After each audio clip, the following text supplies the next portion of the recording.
peor enemigo siempre he sido yo mismo. Mi peor enemigo está aquí, en mi cabeza. He trabajado con mi psicóloga. ¿Y si te equivocas? ¿Y si no puedes? Y entonces romper con eso fue muy, muy complicado. Y es algo de lo que hoy en día digo, qué bueno que lo hice. Me demostré a mí mismo que podía ser el protagonista en el juego, el portero titular, que tenía yo la capacidad de hacerlo. No importa la liga. Habla mucho de no esperemos que las cosas sucedan como queremos, sino tomemos las cosas como sucedan. Y eso para mí es decir, sea adversidad, sea algo bueno, tómalo, trabájalo, acéptalo y saca provecho de ello.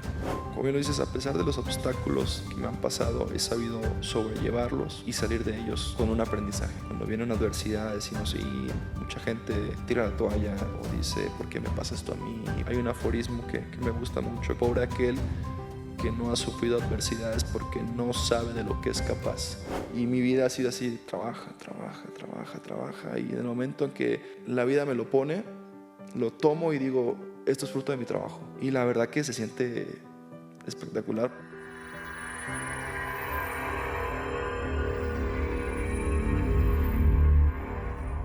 Inquebrantable y autoexigente. Estos adjetivos definen a Guillermo Allison, el portero que a los 14 años tomó una decisión de vida con la frase que le dijo su padre, el tren no pasa dos veces. Memo, muchísimas gracias. No, gracias a ti. ¿Por qué esa risa? No, me hiciste recordar a mi papá cañón. O sea, se me puso la piel chinita cuando dijiste eso. Y es muy cierto. Es muy cierto. Sí, me describiste bien. Cortito, pero, sí. Pero cómo ha tenido que ser, ¿no? Memo, de repente conocemos al futbolista nada más de lo que vemos en las canchas, pero hay mucha historia detrás. Sí. Y de verdad estoy muy honrada de que estés aquí. Muchas gracias. Yo también me siento muy honrado que me hayas invitado. Muchísimas gracias. Este programa donde nace la fuerza y bueno, creemos que si hay alguien que ha sido resiliente, que si hay alguien que le ha dado la vuelta, que si hay alguien que ha sabido ser paciente y sacar lo mejor de cada una de las experiencias, ha sido tú. Gracias. Bienvenido. Muchas gracias. Quisiéramos irnos un poquito más atrás e ir haciendo un recuento de lo que ha sido Memo. Conocer un poquito más al ser humano, no solamente al futbolista y a los retos que han estado dentro del futbolista, sino un poquito más allá. Desde joven, desde niño, empezaste a tener a tu mejor amigo, que era el balón, y desde muy chavito se te presentó la oportunidad de viajar a Oaxaca, de irte a otro lado, para estar lejos de tus padres, para estar lejos de las comodidades y empezar a luchar por tu sueño. ¿Cómo fue este inicio para Memo? Creo que viéndolo en retrospectiva, creo que fue un inicio muy lindo, muy bonito, complicado. Sí, la verdad, en un inicio salir de mi casa fue dificilísimo porque mi familia para mí era como todo. Mis papás, mi hermano, pasado mucho tiempo juntos, mis amigos, y fue complicado de repente encontrarme solo, hacerme responsable de mí mismo, de mis cosas, y bueno, fue una transición que creo que la viví rápido y muy lindo la verdad. Como bien lo dices, el fútbol, el balón siempre... soy de la generación de los supercampeones, entonces vivimos con esa de, no, el balón es tu amigo, es mi mejor amigo, y sí, literalmente así lo fue. De niño recuerdo muchísimo irme a la calle los domingos desde temprano a jugar fútbol con mis amigos y regresar hasta tarde o esperar hasta que mi papá saliera por mí y grité, ¡Guillermo! Entonces ya decía, ya me tengo que ir a la casa súper tarde porque al día siguiente tenía escuela. Y la verdad muy bonito. El fútbol en mi vida ha sido algo maravilloso que me ha llevado a lugares que nunca imaginé y sobre todo que me ha permitido conocer gente maravillosa, compañeros, entrenadores, aficionados, fans y la verdad ha sido algo espectacular.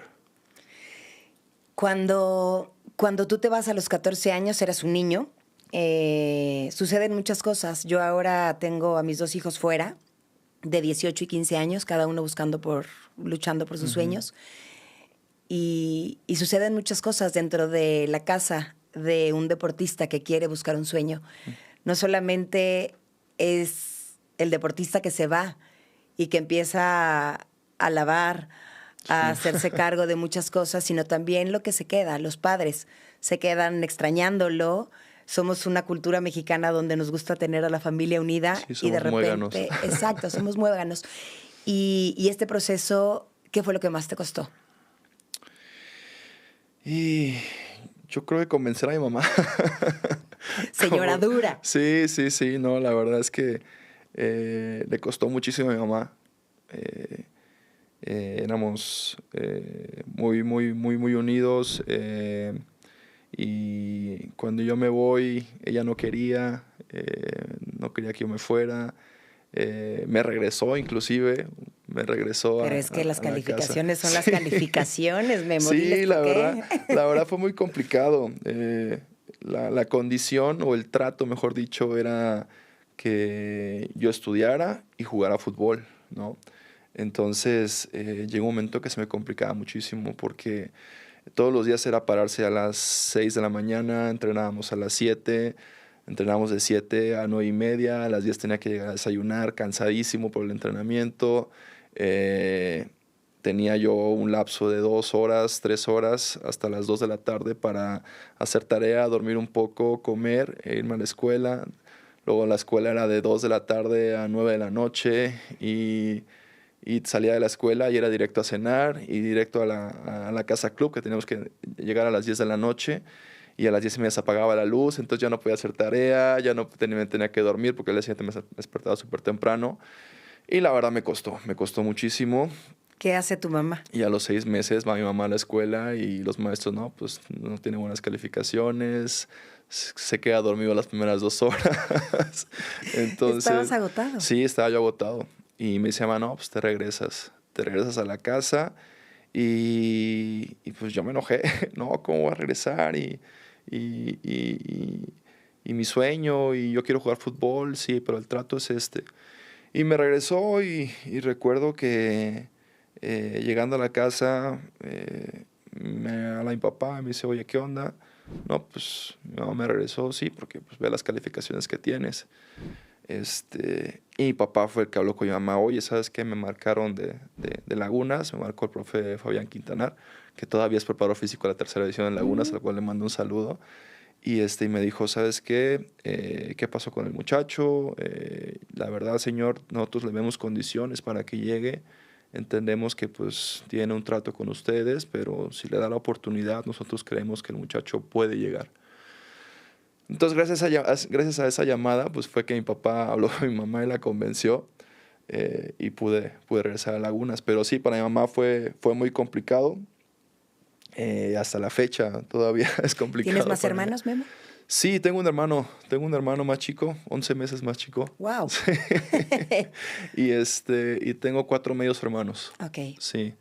Y bueno, también para mi hermano fue muy complicado. Igual éramos muy unidos. Y sí, de repente fue, güey, es que me abandonaste, me quedé solo y fue complicado. Es complicado distanciarse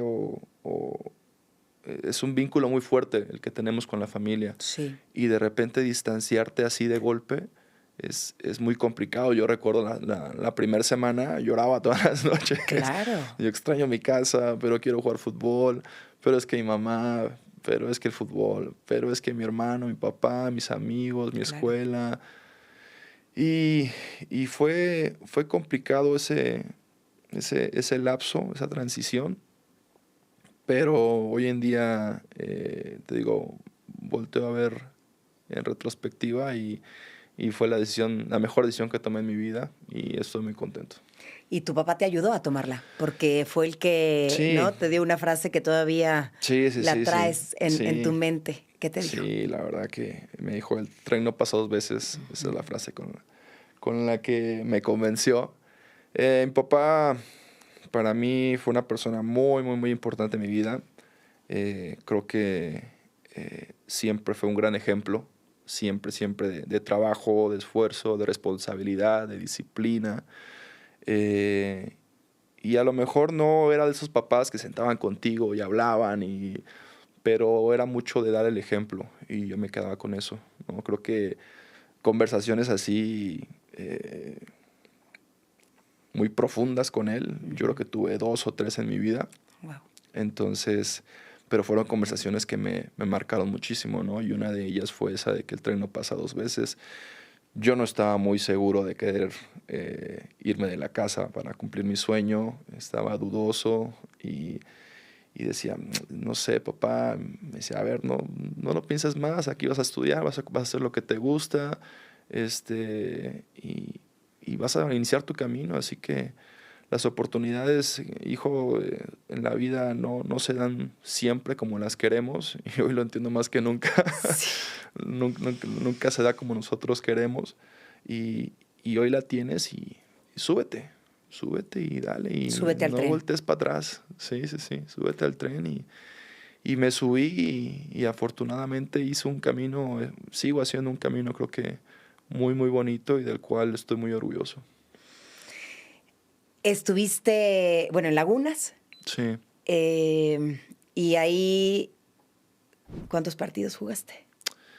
¿Cuántos partidos jugué? El primer año jugué un partido nada más. El primer año un partido. El primer año solo jugué un partido, era el tercer portero.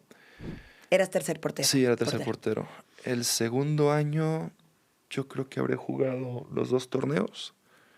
Habré jugado 40, 50 partidos, yo creo. Ok. Sí. Ok. Y después de esta experiencia, el otro día fui yo a ver a mi hijo, a Dallas, y le tocaba jugar con el equipo A. Él está jugando fútbol americano. Okay. Y yo fui a verlo muy ilusionada y no jugó un minuto. Y fue, wow. Y ahora que veía tu historia decía, ¿cuánta paciencia hay que tener? Y tú, sí. En los adjetivos que te puse, eres el arquero con mucha paciencia, ¿no? Entonces, el querer estar y al final ver pocos minutos, ¿cómo viviste este primer año? Fíjate que no ha sido solo ese primer año, ha sido toda mi carrera. Ha sido toda mi carrera. No soy un portero que haya jugado mucho desde chico. O sea, siempre era el tercero o el suplente. O sea, muy pocas veces tuve esa oportunidad de ser el titular. Pero en mi cabeza siempre estaba, yo quiero jugar, yo quiero ser el titular. Quiero demostrarme a mí mismo que puedo estar ahí, que puedo hacer las cosas bien. Quiero ser mi mejor versión. Entonces, ese primer año fue complicado. En tercera, viví también ese proceso de profesionalización. Claro. Entonces yo en el pueblo sí entrenaba con un amigo que me ayudaba, pero pues todo era muy, muy light, por así decirlo, ¿no? Y cuando llego a Lagunas, empiezo a jugar ya una liga profesional donde pues, te dedicabas exclusivamente a eso. Todo giraba en torno a que tú entrenaras bien, a que estuvieras bien. Y creo que siempre estuvo en mi cabeza eso de quiero ser el mejor Memo que pueda yo ser. Quiero ser la mejor versión de mí. Y eso creo que es lo que me ha mantenido todos estos años. Creo que es lo que me ha dado esa motivación todos los días de querer ser cada vez mejor, de querer ver de qué manera puedo mejorar, puedo maximizar, optimizar mis virtudes y mis defectos, mejorarlos. Entonces, te digo, siempre durante toda mi carrera fui o el segundo o el tercero, de repente se me daba la oportunidad y bueno, creo que eso de querer ser siempre mi mejor versión es lo que me ha mantenido. El ser arquero, el estar en esa posición tan compleja, puede ser héroe, puede ser villano. Yo me acuerdo que alguno de mis hijos también fue portero algunos años y me decía el entrenador, bueno, por lo menos loco ya es, ¿no? Loco ya es, puede estar en esa posición, sí, ahora es torero, ¿no? Ah, mira. Entonces sí tiene un grado de locura. Ujú. ¿Tú tienes un grado de locura también al estar ahí? Yo creo que sí, yo creo que sí, tenemos que estarlo porque a veces te lo dicen de broma.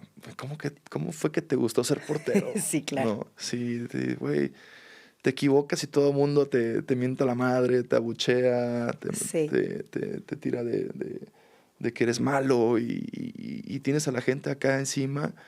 ¿Y cómo te puede gustar eso? Yo, pues no sé, le digo, o sea, sí sé que es complicado, pero también es muy linda cuando atajas una pelota, escuchas a la gente, ¡ah! O sea, es espectacular y, y- y aventarte y ser el distinto dentro de la Claro, cancha, porque claro. nosotros vestimos distinto, o sea, jugamos el fútbol de manera Ujú. distinta, lo vemos de manera distinta también. Es algo que me gusta y a veces no sé cómo explicarlo, pero es algo que me apasiona y que eh, en el presente, o sea, a veces me pongo a pensar y todos los días me levanto y todos los días quiero hacer esto y todos los días quiero ir a entrenar y quiero atajar pelotas y quiero seguir mejorando y sí, puede ser que sea un grado de locura, puede ser que no sea lo más bonito a lo mejor para la gente y que se cuestione por qué más te gusta que ponerte en esa situación a lo mejor de repente, pero también cuando haces las cosas bien y cuando lo disfrutas, creo que lo que, lo, lo que digan los demás o lo que puedan opinar viene siendo algo irrelevante. Claro, tiene un grado de complejidad, de responsabilidad enorme, pero también cuando tocas la gloria la tocas Sí, de forma importante, sí, ¿no? sí, es lindo, es lindo. Son poquitas a veces, pero es muy lindo. Pero eso da alimento al Sí, alma para seguir estando sí, la en verdad el que sí. arco. Memo, luego llegas a Cruz Azul, toda una aventura de fuerza física, pero también mental, ¿no? Sí, Te topas con un portero titular, Chuy Corona, no solamente titular dentro de Cruz Azul, también se vuelve titular dentro de la selección y era difícil sí. quitarlo, ¿no? De ese lugar. Y estuviste a lo largo de 10 años Ujú. en Cruz Azul. ¿Cómo fue esa experiencia para ti? Eh, Primero hablemos de esta paciencia, de esta constancia, de esta fuerza, fortaleza mental para poder estar conviviendo con, con no tantos minutos como a ti te hubiera gustado. Creo que lo dije una vez y todo radicaba mucho en disfrutar lo que hago, en disfrutar el día a día, en, en ir a entrenar y cada trabajo, cada esfuerzo, cada ejercicio, o sea, disfrutarlo verdaderamente. Y a mí me llenaba muchísimo y hasta la fecha te digo, o sea, levantarme todos los días e ir a entrenar y disfrutarlo, hacer lo que más me gusta, que es jugar al fútbol. Eh, Era complicado porque yo empezaba a tener 21, 22, 23, 24. Iban pasando los años y, y yo decía, bueno, ¿y cuándo? ¿Y cuándo? ¿No? Eh, Me tocaba, a veces lo hacía muy bien, a veces no tanto. eh, y bueno, yo decía, ¿cuándo va a ser mi momento? ¿No? Mi papá cuando vivía me decía, bueno, ¿y por qué no te vas? ¿O por qué no te dan la oportunidad? Y yo decía, híjole, no sé, pa. Es que es desesperante y Sí, frustrante para uno y para la familia sí, para la familia y a sobre ti todo. con la familia, ¿no? Sí, por ejemplo, yo el día que debuté me decía mi papá, pues ya que te dejen jugar y que no sé qué. Porque además fue un debut soñado, un Sí, fue un debut debut de lindo. película. Sí, fue un debut muy lindo, la Fue verdad que impresionante. creo que de muy pocos creo que he visto así y la verdad. Si le hubiera hecho un guión de cine, hubiera sido el debut Sí, ideal sí, para una hubiera sido un película. hitazo en el cine. Sí. Sí. Cuéntanos nada más esta experiencia, porque además, después de este debut, que era fecha FIFA, que Chuy Ujú. Corona se había ido a la Sí. fecha FIFA, te toca a ti estar con Cruz Azul en el arco, en este partido, y después de este gran debut, esperábamos más y más. Sí. Pero bueno, cuéntanos del debut y luego qué sucedió después. Sí, como bien lo dices tú, se va a Chuy en una fecha FIFA, la liga no para, jugamos contra Toluca y en la semana el profe Memo Vázquez me dice, ¿vas a jugar? Y yo, no, pues sí, una sonrisa de oreja a oreja, y yo, sí, qué padre.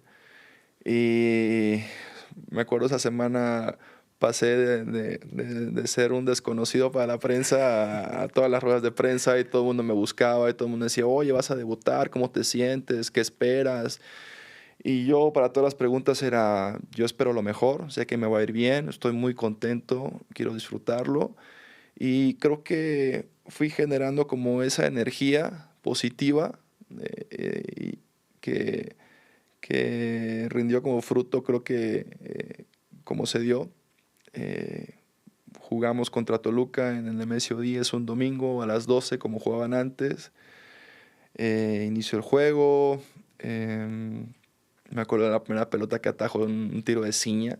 Ajá. Yo decía, no, estoy bien, me va a ir bien. Segunda jugada, gol en contra. Yo, No estoy tan bien, pero sí, bueno, vamos a seguir bueno, dándole. a remar, nos va a ir bien.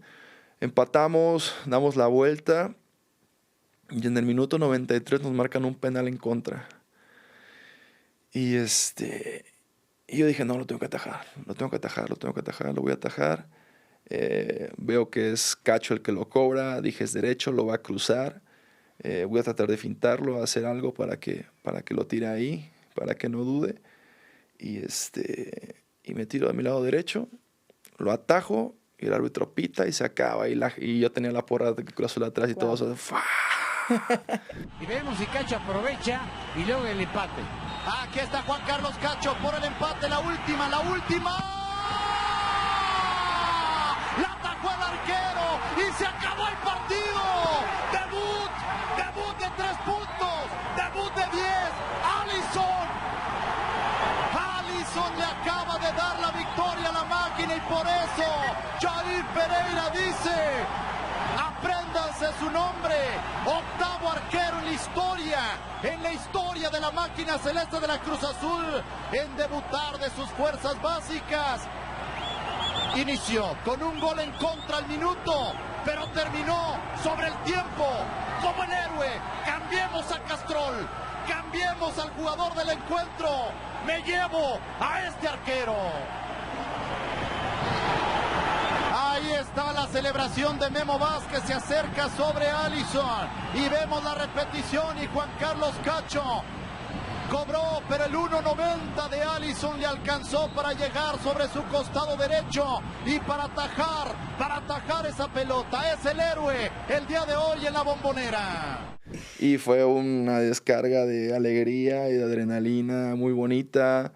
Mis papás estaban en el estadio, mi esposa, mi hija, tenía 3 años en ese entonces y estaba en el estadio. Pudieron estar y la verdad fue muy lindo poder compartir ese momento con ellos. Y bueno, salí y yo dije, bueno, esto ya empieza. Y de repente regresa Chuy y empieza a jugar otra vez y otra vez a ser suplente, ¿no? Dije, bueno, vamos a esperar a que pase el tiempo, en algún momento me tiene que tocar. ¿Cuál era el diálogo con Memo en esos momentos? Que veías que volvían a pasar los partidos, ¿no? Y que nuevamente... El diálogo, trabaja, te va a tocar. Tenía en ese entonces un profesor, entrenador de porteros, era Roberto Pérez Loarca, y que también es queretano, y y me decía, no, tranquilo, tú trabaja, tu trabajo se te va a dar. Y todo el mundo me decía eso. No, sí. En algún momento, tranquilo, va a pasar. Y pasaban los años y no llegaba. Y después de eso fue que jugamos Conca Champions. Me toca jugar la final de ida. Sí. Igual fue así, no manches, este es mi momento, tengo que demostrar. ¿No recibiste goles? No recibí gol y gracias a eso, porque en ese entonces el método de desempate era el gol de visitante, y vamos a Toluca, empatamos 1-1 y quedamos campeones increíblemente. Y el partido de ida ya estuvo Chuy. ¿O El partido de vuelta. ¿El de vuelta? Sí, el de yo vuelta. jugué el de ida. Tú el de ida y el de vuelta. Porque a Chuy lo expulsan un partido contra Toluca en la semifinal. Ajá. Y se pierde la final de ida, la juego yo, quedamos 0-0, me va bien. Y el partido de vuelta, bueno, lo juega Chuy. Quedamos campeones y bueno, yo dije, bueno, a lo mejor ya se están dando cuenta que puedo estar, ¿no? Claro. O sea, después de hacer las cosas bien, y otra vez a esperar. Y esperar, y esperar, y pasan los años, y pasan los años. Empiezo a jugar un poco en Copa MX, llega Caixinha, me da la oportunidad de jugar, por ejemplo, toda la Copa y quedamos campeones. Y fue complicado porque al inicio tuve algunos errores, la afición como que se empezaba a cuestionar un poquito de si verdaderamente yo tenía la capacidad de poder estar. Y Pedro dice, no, va a estar todo el torneo, ya le va a levantar la copa. Claro, faltaba nada más tener como Sí, esa confianza. esta confianza, ¿no? Sí, porque exactamente. el estar en la banca... Sí, es complicado. O sea, para un portero es complicado estar en la banca y de repente entrar y luego volver a estar otro lapso muy largo en la banca y volver a entrar, porque uno necesita ese ritmo, ese timing, esa regularidad, Claro. ¿no? Y bueno, llega el torneo de Copa, quedamos campeones, lo juego yo y digo, ya puedo, yo creo que ya me van a dar la Sí, oportunidad. levantas la copa tú. Sí, exactamente, Sí. como lo dijo Pedro. Y otra vez no. Y otra vez no. Y espérate, todavía está Chuy. Y en ese momento, más o menos fue 2018, yo dije, ya, me tengo que ir. Me tengo que ir, no quiero. ¿Ya tenías Ya 30? tenía 28. 28. Ya tenía yo 28. Y ya empezaste a... Sí, dije, sí, me tengo que mover. Sí. Me tengo que mover y buscaba yo opciones y no se daba. Es que no has jugado mucho. Y yo decía, ¿cómo le hago? Y siguieron pasando los años y me acuerdo que fue justo antes de la pandemia. Sí. También pasó algo que llega Sebas a Ujú. Cruz Azul y me acuerdo que nosotros estábamos de pretemporada en Barra de Navidad. Regresamos y me acuerdo que yo bajé el avión, iba a tomar mi taxi y fue toda la prensa así, ¡fum!, otra vez hacia mí. Y yo, ¿qué pasó? Oye, ¿qué opinas de la llegada de Sebastián Jurado? Y no sé qué. No, pues qué bueno que llegó Sebas y pues la verdad yo tengo ganas de salir del club, ¿sabes? Lo externaste. Lo externé y tengo ganas de ir al club porque quiero ganar regularidad, quiero ganar algo que sea mío. Y mucha gente lo tomó para mal en ese momento y creo que hasta la fecha, creo que todavía sigo viendo de repente notas que dicen, no, el que se quiso ir de Cruz Azul para ganar títulos y no sé qué. Pero era más como decir, quiero ganar algo mío, ¿sabes? Claro. Que yo sea el protagonista, que no sea el que está ahí esperando. Quiero jugar. Sí, quiero jugar. Quiero minutos. Exactamente. Entonces, pues, inició el torneo, éramos 4, me acuerdo, era Chuy, estaba Gudiño, que todavía sigue estando, estaba Sebas y estaba yo, y éramos 4. Wow. Uf. Y jugamos con K-Champions, me acuerdo, esa vez jugamos contra un equipo de Jamaica, y fuimos a Jamaica y fuimos Sebas y yo, y no, pues, ¿quién va a jugar? Y no, pues, que va a jugar Sebas. Ok, listo. Pero el de vuelta lo juegas tú. Está bien. Entonces yo empecé a entender que el club no me veía a lo mejor como el que seguía, ¿no? Sino que a lo mejor me tenía ahí como la opción B. A lo mejor estuve mal yo en pensar eso. Nunca hablé con nadie. Pero yo dije, aquí no es. Aquí no es. Y se cruza la pandemia. Y terminando la pandemia, regresamos a hacer pretemporada. Y me marca el Chaco. Y me dice, Memo, ¿cómo estás? Oye, fíjate que agarré Cancún. Y quiero que te vengas a jugar. Liga de expansión. Liga de expansión. Quiero a alguien conocido, que yo conozca, sé lo profesional que eres, sé cómo trabajas y sé que estás buscando una oportunidad. Y quiero tenerte aquí. Y yo no lo pensé 2 veces, pero porque sí me advirtió, me dijo, es liga de expansión. Claro, el sueldo no va a ser Sí, ni... el sueldo no va a ser Claro. lo mismo. Y yo dije, gordo, ¿cuándo me presento? Y me fui porque yo entendí que iba a cumplir 30 años Claro. y yo tenía 16 partidos de liga. Entonces, 16 partidos de liga, o sea, ni siquiera un torneo completo con 10 años en primera división. Claro. Entonces era muy, muy poco. Ahorita que lo dices, ¿qué sientes? ¿Qué siento?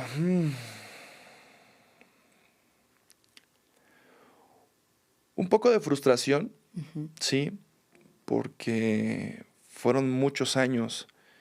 Y, por ejemplo, ahorita con 35, digo, me quedan, yo espero, 5 años, 6 años. Pero digo, dejé pasar mucho tiempo, ¿sabes?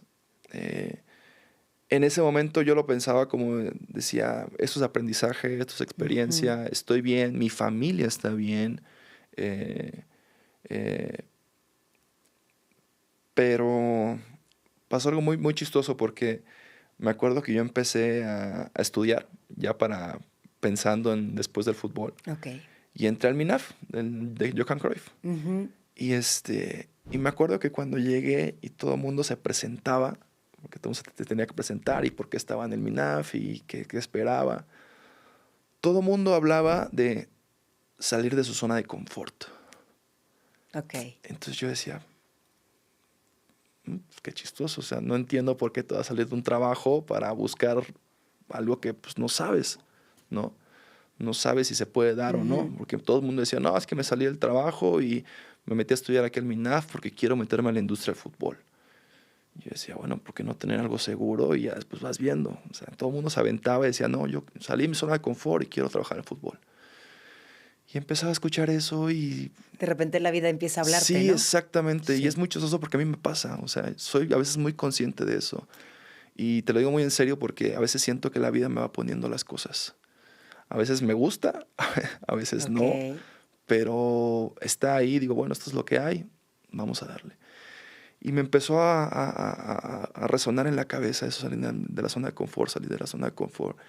Y empecé a entender, dije, bueno, es cierto, aquí en Cruz Azul estoy en la zona de confort. O sea, tengo muy buen que sueldo. no es confortable al final.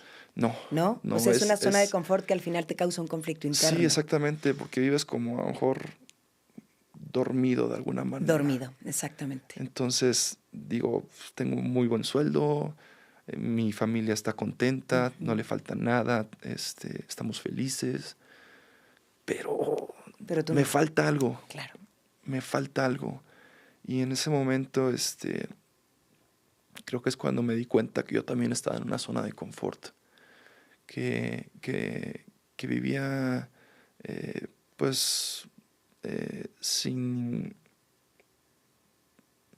sin la manera de demostrarme a mí mismo de lo que yo era capaz. Sí. ¿No? Y cuando me llama el Chaco dije, pues sí, gordo, me voy.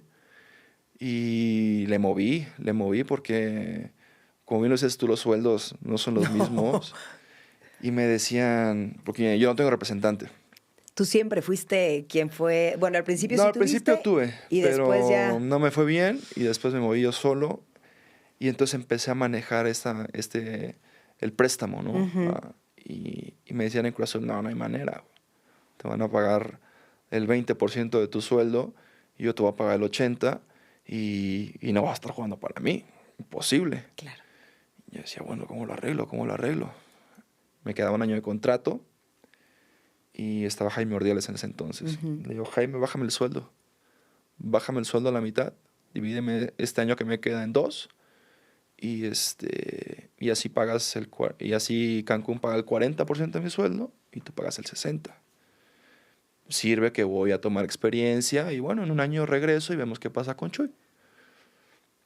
Va, órale. Y me bajé el sueldo a la mitad. Wow. Y me fui a Cancún.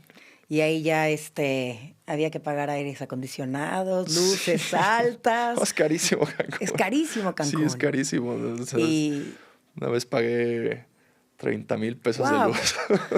Sí. Así de vamos a prender los ventiladores. Sí, y a ratos nos vamos a acostumbrar al calor. Yo abría todo y mis hijas cerraban todo y prendían los aires acondicionados y de repente en toda la casa había aire acondicionado. Y yo, wow, ¿qué pasa? Claro. hay que pagar la luz, ¿no, chicas? Tranquilas. En este momento de salir de la zona de confort, porque es importante invitar a la gente a salirse de la zona de confort, porque ahí encuentras más herramientas dentro de ti mismo. ¿Qué fue lo que tú encontraste cuando te fuiste a Cancún?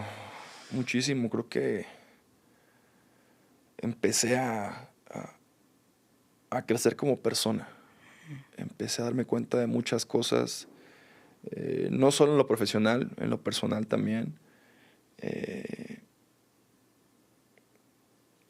Creo que fue un momento de que no sé si reencontrarme conmigo o descubrir verdaderamente quién era yo, ¿sabes? ¿Y quién era Memo en ese momento? En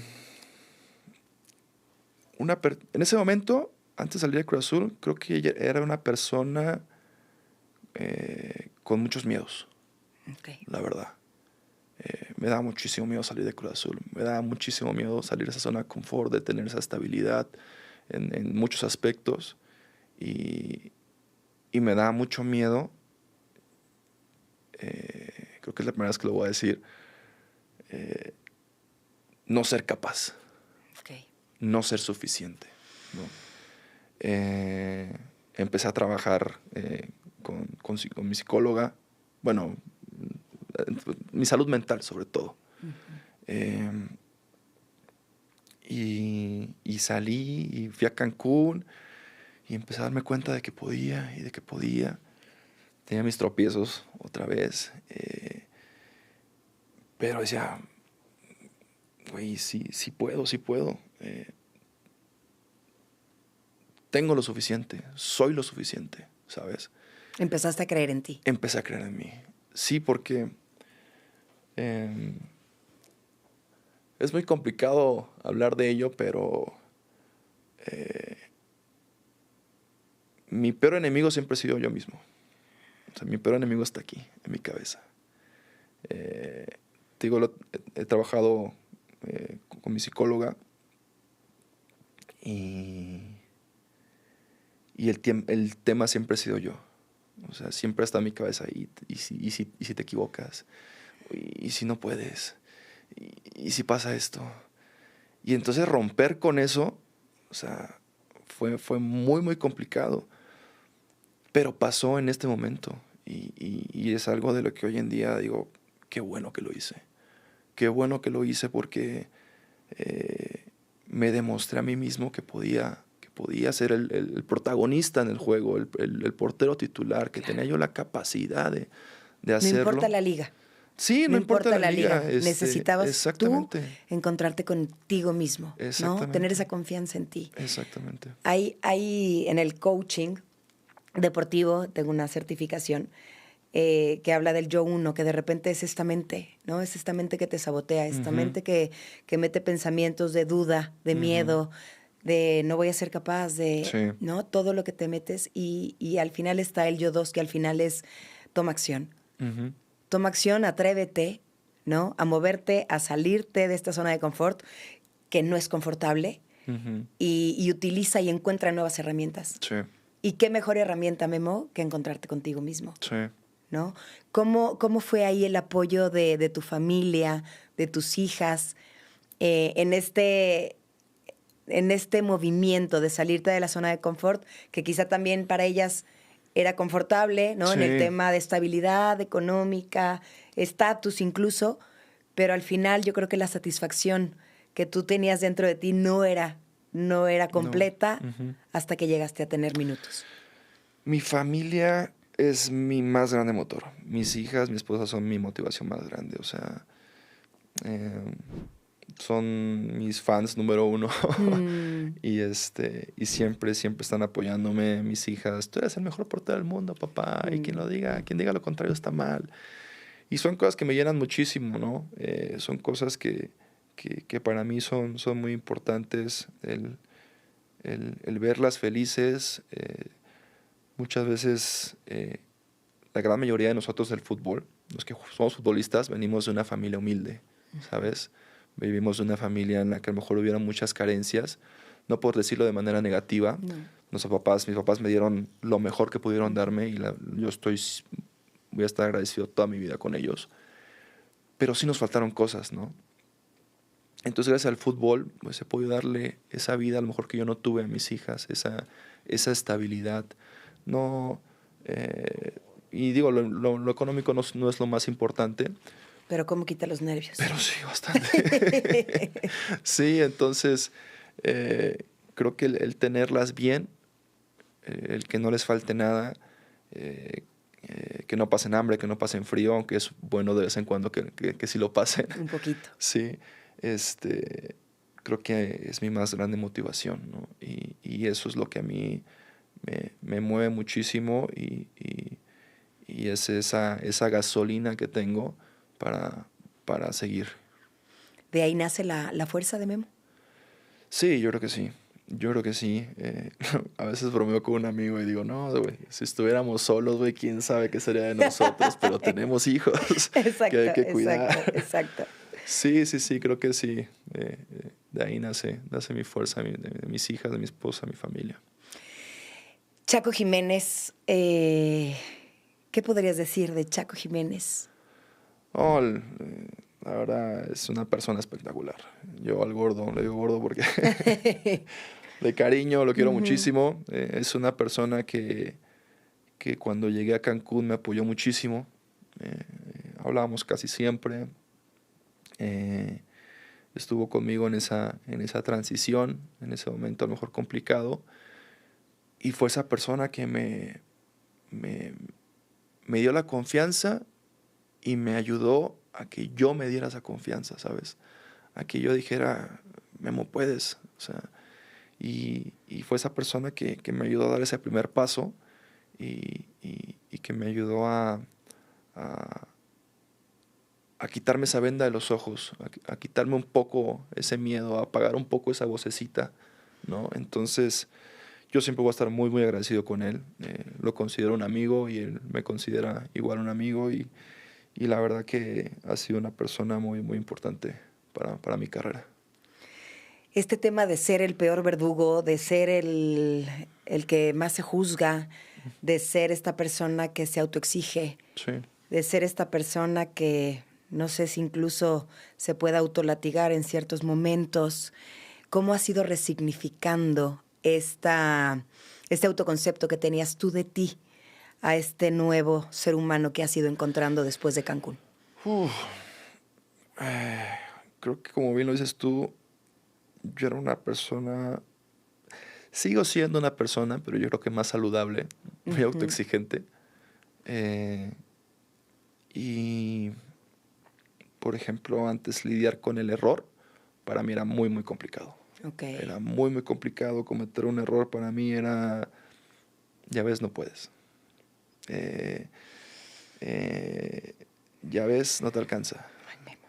Sí, o sea, sí suena muy difícil, sí. Pero, o sea, te soy sincero, así sonaba en mi cabeza. Sí. Así sonaba en mi cabeza. Y ya no vas a poder otra vez. Y cosas de esas que sonaban en mi cabeza y yo decía, ¿pero por qué? ¿Por qué en mi cabeza está esa persona, escucho esa voz? Exactamente, ¿no? Entonces, empecé a trabajarlo, empecé a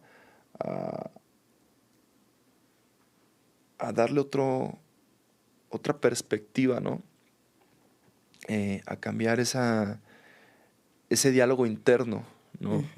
A mejorarlo, a quererme más, esa es la verdad, a darme más, ¿cómo decirlo? Más mérito. Sí, cariño. Compasión. Sí, todas esas cosas que de repente, por esa misma autoexigencia, por esa misma, a lo mejor esas ganas de querer ser el mejor o de ser el número uno, de muchas cosas, te las dices a ti mismo y a mí me terminó haciendo mucho daño y te digo, gracias a ese trabajo mental, a abrazarme otra vez, a decirme, güey, sí puedes, o sea, ve hasta dónde has llegado y mantenerme con esas ganas y sobre todo disfrutarlo también, porque muchas veces perdemos esa manera de ver las cosas. Fue que he podido ir apagando esa vocecita, ¿sabes? Ok. O sea, todavía sigue, Todavía está. pero ya tiene menos Bajó control, un menos poco. fuerza sobre mí. Bajó un poco el volumen. Sí. Esta autoexigencia, ¿encuentras alguna relación de tu infancia? ¿Tuviste que ser perfecto? ¿Tuviste que ser este niño perfecto en todo? ¿Por algo? Fíjate, es complicado. Ahora que soy papá, yo me doy cuenta que nadie te enseña a ser papá. Y vas aprendiendo sobre la marcha. Y es bien complicado, bien difícil. Se hace con mucho amor, pero es complicado. Y me cuesta mucho expresarme de alguna manera en que ponga la responsabilidad en alguien más con respecto a eso. Ujú. No es como decir, sí, la culpa la tiene mi mamá y papá porque querían que yo fuera perfecto, me echaron Sí, a perder. no, sin buscar culpables. No, Pero exactamente. ahora de adulto y teniendo hijos, al final sabemos que los padres hacemos lo mejor que podemos. Sí, exacto. ¿No? Y con los recursos que tenemos cada uno y con la historia que tenemos cada uno. Sí, Pero quizá esa autoexigencia también se va formando, ¿no? En nuestra corta edad. Sí, yo en creo ocasiones. A veces, perdón, es como sí. un mecanismo de supervivencia Sí. o en un mecanismo de defensa. Yo creo que en las generaciones anteriores los papás eran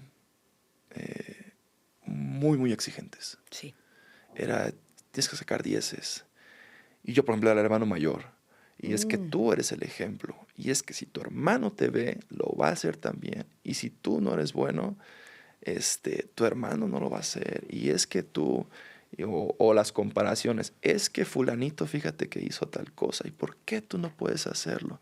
Y todo ese tipo de cosas que te van generando. Pero al final de cuentas, o sea... Lo platico mucho con mi psicólogo. O sea, yo no sabía, por ejemplo, las heridas o la manera como educaron a mis papás o las heridas que traían ellos. Claro. Y ellos también trataron de hacer lo mejor conmigo y trataron de hacer esa persona la mejor persona, ¿sabes? O sea, trataron de hacerme lo mejor que ellos pudieron. Y bueno, al final de cuentas, tío, es muy complicado de repente opinar señalar a alguien. Creo que sí viví muchas cosas de chico que me marcaron, pero creo que no sería justo decir por esto soy así. Justificarnos. Sí, exactamente. ¿No? Muchas veces decimos infancia es destino. Sí, solo sí, hasta que nosotros no queramos hacernos responsables de nuestra propia vida. Porque definitivamente, como dices, ¿no? Los papás damos lo mejor porque nos toca estar de este lado de ser papás. Sí. Y damos lo mejor que podemos. Sin embargo, los hijos lo reciben de otra forma. Sí. Y ellos quizá necesitan... Lo hacemos nosotros de una manera y ellos lo reciben de otra, ¿no? Sí, yo tengo mi hija la más chica. Yo todos los días trato de poner el ejemplo de ser responsable, disciplinado, ir a la escuela. Uh-huh. Y de repente, papá, es que eres muy pesado conmigo. Es que todo el tiempo estás detrás de mí. Todo el tiempo quieres que yo haga esto, que yo sea así, que yo sea no sé qué, y que haga, y que venga, y que vaya, y que diga. Y yo no quiero, papá. Y yo, ¿sabes qué, hija? Tienes razón, a lo mejor me estoy equivocando. Vamos a ver cómo lo arreglamos, ¿sabes? Y te das cuenta de que, no es así. O sea, con mis hijas he aprendido que sí hay que marcar una línea, porque creo que si se salen de esa línea, pueden correr riesgos y pueden aprender no de la mejor manera, pero sí que esa línea se pueda curvar un poco. Claro. ¿Sabes? Dicen por ahí que hay que ser tan fuertes como un bambú, con esa flexibilidad, sí, que aprendamos a no ser como el roble que si llega un rayo se los parte, sí, y ahí se queda, ¿no? Entonces el bambú tiene esa flexibilidad para poder moldear y moverse un poco, ¿no? Y como mencionabas, la educación de antes era mucho más fuerte. Sí, mucho más rígida, más estricta. Y ahora, afortunadamente, hemos ido siendo un poquito más flexibles. Sí, Sí, el otro día platicaba con mi esposa y me decía, oye, somos papás perfeccionistas. Y yo, ¿qué es ser un papá perfeccionista? O sea, creo que no. O sea, como yo lo entiendo, no, creo que somos muy flexibles. Creo que somos los mejores papás que podemos ser. Pero si hay algo en lo que podemos mejorar, vamos a mejorarlo, ¿no? Pero no creo que seamos papás perfeccionistas. Digo, no tengo todavía claro el concepto porque nos lo dijo una psicóloga. Pero no, creo que, como bien lo dices, la nueva manera de crianza creo que es un poco más flexible a la que vivimos nosotros, un poco menos exigente o menos asfixiante a veces. Claro. Entonces, bueno, creo que también los hijos te vienen a enseñar muchas cosas y es algo muy, muy padre. Y es un trabajo interesante que nunca acaba. Sí, ¿no? ¿No? No. Memo, regresando un poquito al fútbol y a las canchas, después de Cancún te vas a Celaya. Uh-huh. En Celaya quizá fue este trampolín para finalmente regresar a Primera División. Sí. Sí, como lo dices, fue un trampolín. Fueron 2 años. Soy sincero, mi idea era irme a Cancún, estar 1 año y regresar a Primera División. Claro. Que me vieran y dijeran, vamos a traernos a este. Incluso yo regreso a Cruz Azul, me queda un año de contrato con Cruz Azul. Uh-huh. Y llego a Cruz Azul, estaba Juan Reynoso y me dice, Juan, no, quiero que te quedes. Estaban las rotaciones y me marcan de Celaya. Me marca Israel Hernández Pat, era el técnico.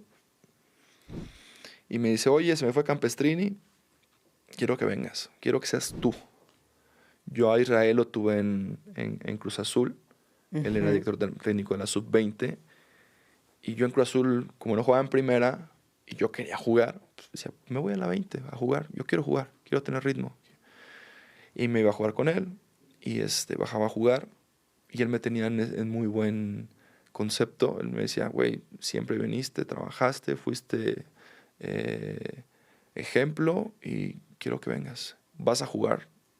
Mientras estés bueno y sano y trabajes bien, vas a jugar. Entonces yo dije, ¿qué hago? Me quedo aquí en Cruz Azul. Me dice Juan, hoy están las rotaciones, vas a jugar a lo mejor de vez en cuando. Y en Celaya me decía, no, vas a jugar todo. Es Liga de Expansión.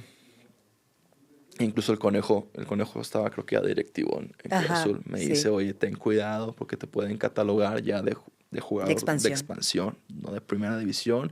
Y va a ser bien complicado salirte de ahí. Y yo a veces necio como soy también, dije, no, sí, me voy. Y me fui. Y fueron 2 años en los que cada 6 meses yo agarraba el teléfono y empezaba a marcar. Oye, soy Guillermo Allison, estoy buscando una oportunidad, fíjate, estoy en Celaya, estos son mis números, mira, me fue así.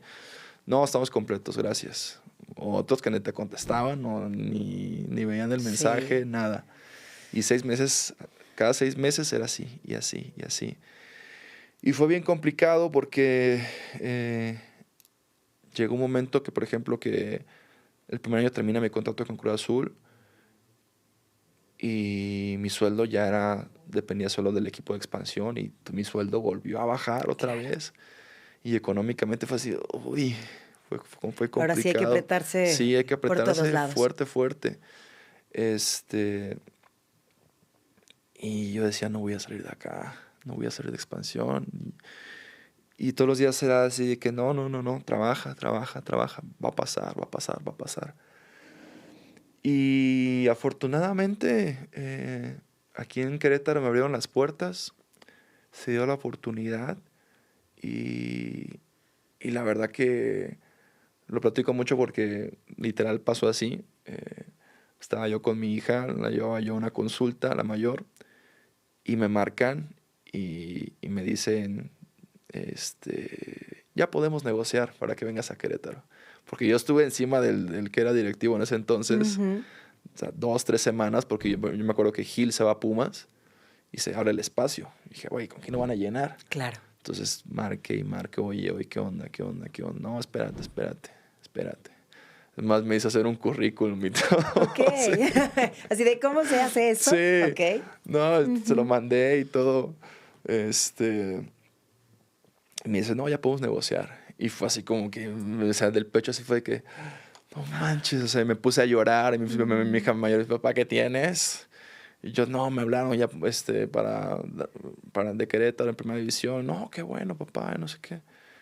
Y sí fue un momento muy, muy bonito también porque fue el fruto de 3 años de trabajo en expansión, en donde sí batallé, pero también aprendí muchísimo, muchísimo. Tuve experiencias súper padres, otras no tanto. Pero cuando me hablan de Querétaro te están hablando por tu trabajo, por ti, Por lo que vales. por lo que vales, porque tú puedes estar en primera división. Claro. Y fue así de que, o sea, se me pone la piel chinita porque literal fue en ese momento, yo ya venía trabajando mi cabeza y fue ese momento como que la voz, en lugar de decirme, no vas a poder, me dice, güey, pudiste y vas a poder. ¿Qué sientes con eso, Memo? No, mucha satisfacción.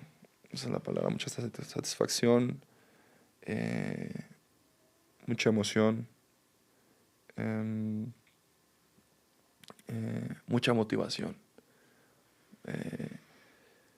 Cuando estuve en Celaya, empecé a aficionarme un poco más por los libros y empezar a leer novelas, filosofía, y me encontré con el estoicismo, Ok.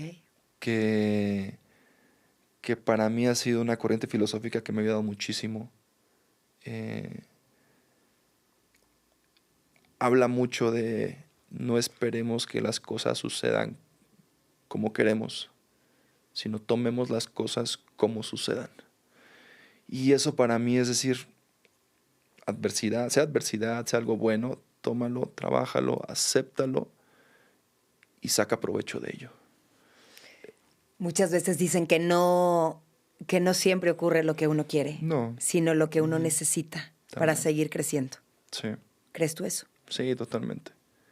Totalmente te digo que me pasa mucho que la vida me pone las cosas en el momento correcto. Y sí, literal, mi esposa me dice, tú a esta vida viniste a aprender paciencia. Leí un libro una vez que se llama Muchas vidas, muchos maestros, lo que se llama. De Brian Weiss. Sí, Muy y es muy bueno y te cuenta que venimos a veces a la vida a aprender algo. Uh-huh. Y ¿Qué veniste a aprenderme? paciencia. Paciencia. Paciencia. Desde chico soy una persona que yo creo que como todos, queremos las cosas en el momento de que lo quiero ya. Y no, pero es que hay que trabajar por él. Sí, pero yo lo quiero ya. No, hay que trabajar por ello. Y mi vida ha sido así, trabaja. Y en el momento en que la vida me lo pone, lo tomo y digo, esto es fruto de mi trabajo. Y la verdad que se siente espectacular porque papá también decía mucho, si quieres algo, trabaja por ello. Y las cosas fáciles no las vas a disfrutar tanto como las cosas difíciles, las que te costaron muchísimo, esas las vas a disfrutar bastante. Y literal, sí, así ha sido. Las cosas que más me han costado son las que más he disfrutado. Sí dicen por ahí que Roma no se construyó en un día. Y que las cosas que al final valen la pena se han hecho con paciencia, sí, dedicación y esfuerzo. Sí. Y tú has tenido esas tres. Sí, he aprendido. Has aprendido, he aprendido de cada una de ellas. Llegas a Querétaro, en tu debut te fracturas la mandíbula. Sí. Te fracturas la mandíbula en los primeros minutos. Sí, en el minuto 17. Ajá. Juegas 73 minutos o un poquito más con el tiempo de reposición, con 2 fracturas en la mandíbula. Sí. Sí, fue una locura. Wow. O sea, mi primer partido en primera división, después de estar 3 años luchando por ello, me dan la oportunidad. Yo estaba feliz, nervioso, también no te lo voy a negar. Decía, otra vez la exigencia de primera división, no es lo mismo a estar en expansión. Y decía, bueno, a ver me va a ir bien, me va a ir bien, he trabajado por ello, estoy bien y las cosas van a salir bien. Minuto 17, 18, no me acuerdo. Salgo a checar una jugada y Harold Preciado me pone la rodilla aquí en la mandíbula. Entonces a mí sí se me apagó la luz. O sea, creo que sí me desmayé unos segundos. Porque me acuerdo que recibo el golpe y de repente estoy hablando con el doctor. Me dice, ¿cómo estás? Digo, bien. Oye, pero el golpe. No, pero estoy bien. Entonces me hacen el protocolo de conmoción, me empieza a preguntar dónde estás, qué hora es, quién eres, contra quién estás jugando y todo lo contesto bien. O sea, el doctor me dice, pues, ¿estás bien? Yo, sí, estoy bien. Sigue jugando. ¿Quieres continuar? Le digo, sí quiero continuar. Pero yo para esto escupía sangre. Y me empezaba a doler. Y yo decía, no quiero salir. Y entonces siguió el juego y yo me empiezo a tocar y empiezo a sentir como que pues, no estaba bien mi mandíbula, como que no estaba completa, como que había algo que se movía. Uh-huh.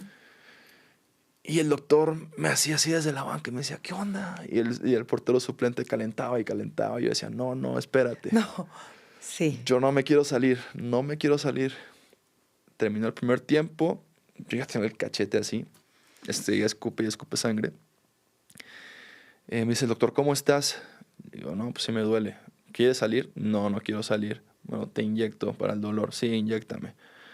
Me inyectó, empezó el segundo tiempo y llegó un momento en que yo soy una radio en los juegos. O sea, yo hablo, grito y estoy todo el tiempo ordenando y o sea, me puedes escuchar en las transmisiones incluso. Uh-huh. Te escuchas. y todo el tiempo estoy hablando. Y llegó un momento que ya no podía hablar. Yo trataba de hablar, me acuerdo en ese tiempo, estaban Barbieri y creo que estaba Manzanares, que hasta ahora está. Y trataba yo de hablarles y yo no podía. Y llegó un momento que le digo a Barbieri, güey, no puedo hablar. Comuníquense entre ustedes porque yo no puedo hablar. No, pues sí. Entonces yo me acuerdo, me lanzaba, y sentía como la mandíbula hacía pum. Se me movía. Pero yo decía, no me quiero salir. Terminó el partido, ganamos 2-0 y yo súper emocionado. Me acuerdo, me tomé la foto inclusive para una historia en Instagram. Me dije, con la mandíbula hecha pedazos, pero con los 3 puntos. Y me dice el doctor, no, vámonos al hospital porque te tengo que hacer una radiografía. Y yo, no, doc, no creo. O sea, sí me duele, pero si estuviera yo fracturado no hubiera podido Póngame jugar. hielo. Sí, póngame hielo. Yo tenía el cachete así ya. Y vamos al hospital. Me tomo la radiografía. Y entra el doctor y yo desde que le veo la cara le digo, no, doctor, no me tire una mala noticia, por favor. Me dice, y sí, me dice, tienes 2 fracturas en la mandíbula. Y yo, ya en serio, doc. Sí, tienes 2 fracturas en la mandíbula. Y yo no lo podía creer porque, o sea, yo decía, si hubiera estado fracturado, no hubiera podido jugar. Pero jugué fracturado. Es más esa fuerza interior, Memo. Y esas ganas de estar. Sí, o sea, yo decía, es mi primer partido en primera división, después de tanto tiempo, después de tanto trabajo, no me quiero salir. Y pues, desgraciadamente, pues, sí me fracturé y pues bueno, estuve otra vez esperando. La vida te detuvo nuevamente. Sí, otra vez paciencia. ¿Cuál fue el aprendizaje de ese momento?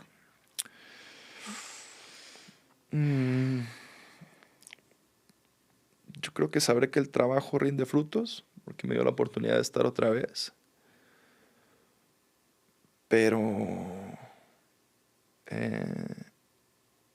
creo que aprender a que las cosas pasan y lo que nosotros tenemos que hacer es seguir estando fuertes. Porque me pasó, dejé de jugar otra vez y en mi cabeza otra vez era trabaja. Otra vez se te va a dar, otra vez se te va a dar. Y aquí estamos otra vez. ¿Tu libro favorito o uno de tus libros favoritos? Ahorita mencionabas el de Brian Weiss, pero también El obstáculo es el camino. Sí. Y te ha tocado brincar obstáculos una y otra vez. Así es. Yo me considero afortunado porque, como bien lo dices, a pesar de los obstáculos y a lo mejor los momentos no tan buenos que que me han pasado, he sabido sobrellevarlos, manejarlos y salir de ellos con un aprendizaje, que creo que de repente es lo más importante.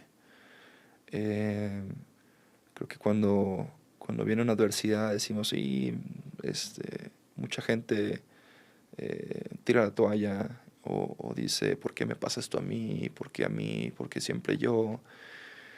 Y yo aprendí a ver, a tratar de desmenuzar la situación y decir, a ver, ¿por qué estoy viviendo esto? Uh-huh. ¿Qué provecho voy a sacar de esta situación? Te digo, hay un aforismo que me gusta mucho, que no recuerdo más bien cómo es, pero que más o menos la idea es de pobre aquel que no ha sufrido adversidades porque no sabe de lo que es capaz.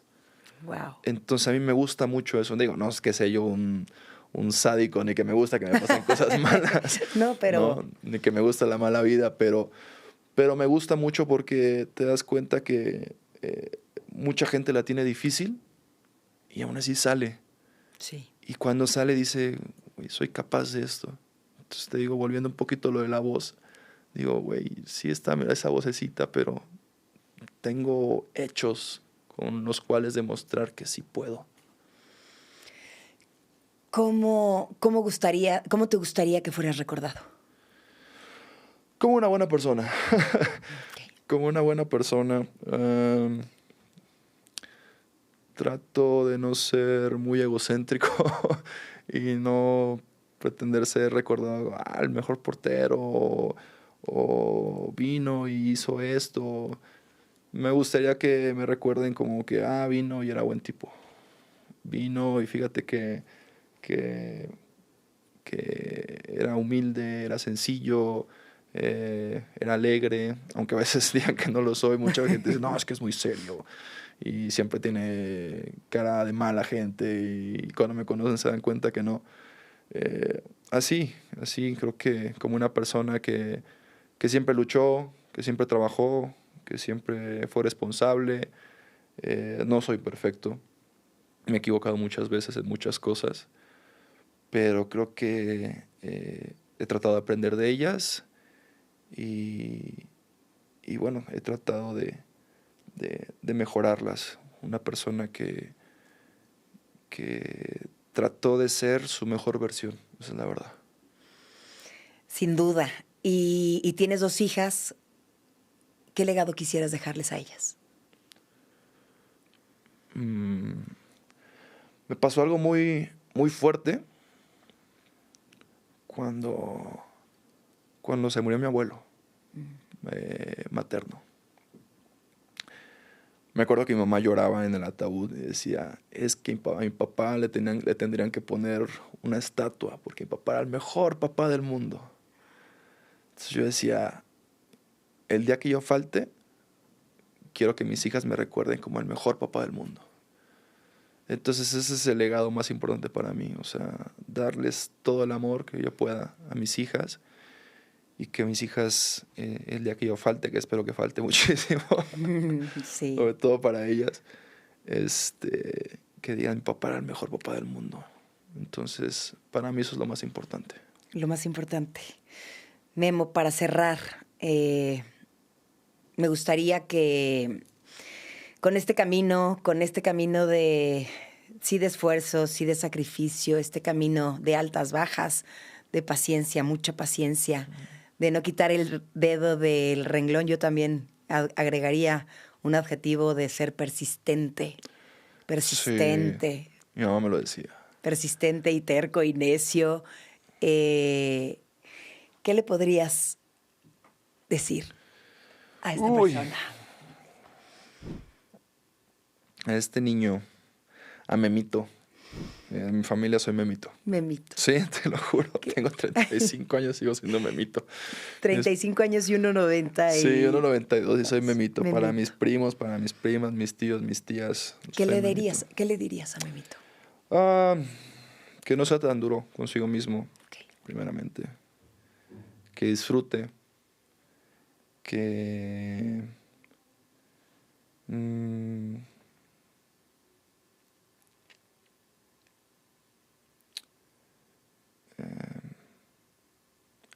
que aprenda a ser más amoroso consigo mismo, más paciente, que no sea tan exigente, que juegue mucho, porque cuando uno es grande hay muchas responsabilidades, y que disfrute su niñez y que la va a pasar bien a pesar de todo, que va a lograr ser mejor, un poquito mejor cada día, y que nunca deje ese camino. Que tome ese tren y que lo siga hasta el final. Exactamente. Que suba ese tren y que lo siga, y caminando no hay camino, se hace camino al andar. Entonces, que se guíe de esa frase. Y para cerrar, nada más en una frase, ¿de dónde nace la fuerza de Memo?